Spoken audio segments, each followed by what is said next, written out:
চটপটির কথা শুনলে কার না জিভে পানি চলে আসে। আসসালামু আলাইকুম এভরিওয়ান, আশা করছি সবাই ভালো আছেন।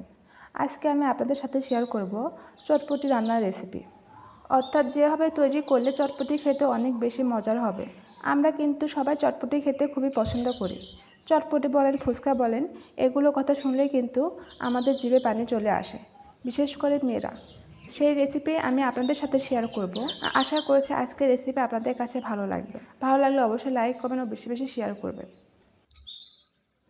চটপটি তৈরি করার জন্য আমি এখানে 250 গ্রাম চটপটির ডাল বা ডাবলি নিয়ে নিচ্ছি এবং পর্যাপ্ত পরিমাণে পানি দিয়ে সারা রাতের জন্য ভিজিয়ে রাখবো। ডালটাকে এইরকম সারা রাতের জন্য ভিজে রাখলে ফুলে একদম ডবল হয়ে যাবে আর সিদ্ধ হতেও খুব একটা বেশি সময় লাগবে না।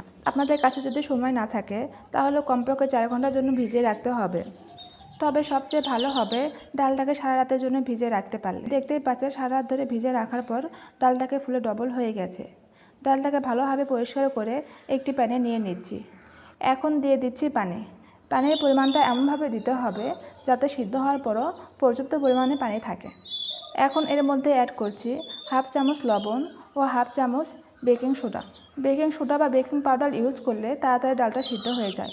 আর দিয়ে দিচ্ছি সামান্য পরিমাণ হলুদ। হলুদটা দেওয়ার ফলে ডালটা সিদ্ধ হওয়ার পর যেন ফ্যাকাশে না লাগে, এই জন্য হলুদটা ইউজ করেছি। আপনারা চাইলে স্কিপ করতে পারেন। এখন প্যানটা চুলায় বসিয়ে দিচ্ছি। ডালটার বলক আসলে চুলার আঁচটা মিডিয়াম টু লো হিটে মাঝামাঝি রেখে ডালটা সিদ্ধ করে নেব। আপনারা চাইলে এই ডালটাকে প্রেসার কুকারেও সিদ্ধ করে নিতে পারেন।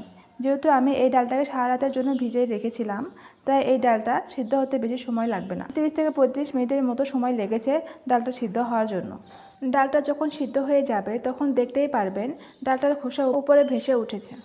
এই খোসাগুলোর ভিতরে কিন্তু কোনো ডাল নেই, তাই যতটা সম্ভব এই খোসাগুলো তুলে নিচ্ছি। চটপটির ডালটা এমনভাবে সিদ্ধ করতে হবে যেন কিছু ডালটা গলে যায় আর কিছু ডাল সিদ্ধ হবে কিন্তু আস্তই থেকে যাবে। ডালগুলো ভালোভাবে সিদ্ধ হয়ে গেছে। এখন এই পর্যায়ে আমি 2টি সিদ্ধ করা আলু দিয়ে দিচ্ছি। আলুটা আগে সিদ্ধ করে ম্যাশ করে রেখেছিলাম। এমনভাবে ম্যাশ করতে হবে যাতে একটু দানা দানা থাকে, একদম পুরোপুরি ম্যাশ করা যাবে না। আলু দিয়ে কিছুক্ষণ নেড়ে চেড়ে নামিয়ে নিচ্ছি। এবার আমি তেঁতুলের টকটাকে রেডি করে নেব। একটি বাড়িতে পর্যাপ্ত পরিমাণ তেঁতুল দিয়ে দিচ্ছি আর 1 কাপের মতো পানি দিয়ে 10 মিনিটের জন্য ভিজিয়ে রাখবো। 10 মিনিট পর এই তেঁতুলগুলো যখন ভিজে নরম হয়ে যাবে তখন আমি হাত দিয়ে ভালোভাবে কষলে তেঁতুল থেকে তেঁতুলের কাক বা পিউরিটা বের করে নেব আর তেঁতুলের বিচি ও আঁশগুলো তুলে ফেলে দিচ্ছি। এখন আমি এর মধ্যে দিয়ে দিচ্ছি 1 চা চামচ রেডি চটপটি মশলা, 1/2 চা চামচ চিলি ফ্লেক্স, 1/2 চা চামচ ভাজা জিরার গুঁড়া, 1/2 চা চামচ ভাজা ধনের গুঁড়া, 1 চা চামচ বিট লবণ আর স্বাদ মতো চিনি, আর 1.5 চা চামচ কাঁচামরিচ কুচি আর 2 চা চামচ লেবুর রস। এখন সবগুলোকে একত্রে খুব ভালোভাবে মিশিয়ে নিচ্ছি। আপনারা টকে চিনির পরিমাণটা বাড়িয়ে বা কমিয়ে দিতে পারেন। আমি চটপটির টকে বেশি মিষ্টিও খেতে পছন্দ করি না, আবার বেশি টকও খেতে পছন্দ করি না। আমার চটপটির টকটা রেডি হয়ে গেছে, তবে এই টকটা দিয়ে কিন্তু ফুচকাও খেতে পারবেন। এখন সিদ্ধ করা চটপটির ডালটাকে গরম থাকা অবস্থায় একটি বাড়িতে নিয়ে নিচ্ছি। আপনারা চেষ্টা করবেন গরম গরম পরিবেশন করতে, তবে চটপটিটা গরম খেতেই বেশি ভালো লাগে। এখন দিয়ে দিচ্ছি 1/2 কাপ চটপটির টক, 1 চা চামচ ভাজা জিরার গুঁড়া, 1 চা চামচ ভাজা ধনিয়ার গুঁড়া, 1 চা চামচ চিলি ফ্লেক্স আর 2 টেবিল চামচ চটপটির মশলা। দোকানে যে প্যাকেট চটপটির মশলা পাওয়া যায় আমি এখানে সেই মশলাটাই ব্যবহার করেছি। এখন সব কিছু ভালোভাবে মিশিয়ে নেব। মেশানো হয়ে গেলে 1 চা চামচ বিট লবণ ও 1/2 চা চামচ সাধারণ লবণ অ্যাড করছি। আবারও ভালোভাবে মিশিয়ে নিচ্ছি। মেশানো হয়ে গেলে এখানে দিয়ে দিচ্ছি 2টি পেঁয়াজ কুচি, 2 চামচ কাঁচামরিচ কুচি, পরিমাণ মতো শসা কুচি, পরিমাণ মতো ধনিয়া পাতা কুচি আর সামান্য পরিমাণ লেবুর রস।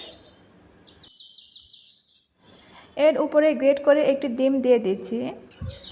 ডিমটা এভাবে গ্রেট করে দিলে চটপটি আরও বেশি আকর্ষণীয় ও লোভনীয় লাগবে। আর দিয়ে দিচ্ছি ফুচকা। পরিবেশনের আগে কয়েকটা ফুচকা ভেঙে দিলে খেতে অনেক বেশি ভালো লাগবে। বাস তৈরি হয়ে গেল দোকানের মতো স্বাদের চটপটি। ঘরে চটপটি তৈরি করা অনেকেই অনেক ঝামেলা মনে করে। দেখেই তো নিলেন ডাবলিটা সিদ্ধ হয়ে যাওয়ার পর কিন্তু আর বেশিটা সময় লাগেনি চটপটিটা তৈরি করতে। আশা করছি আমার আজকের রেসিপি আপনাদের কাছে ভালো লেগেছে। ভালো লাগলে অবশ্যই লাইক, কমেন্ট ও বেশি বেশি শেয়ার করবেন। এতক্ষণ আমার সাথে থাকার জন্য অসংখ্য ধন্যবাদ জানাচ্ছি। সবাই অনেক বেশি ভালো থাকবেন, সুস্থ থাকবেন। আল্লাহ হাফেজ।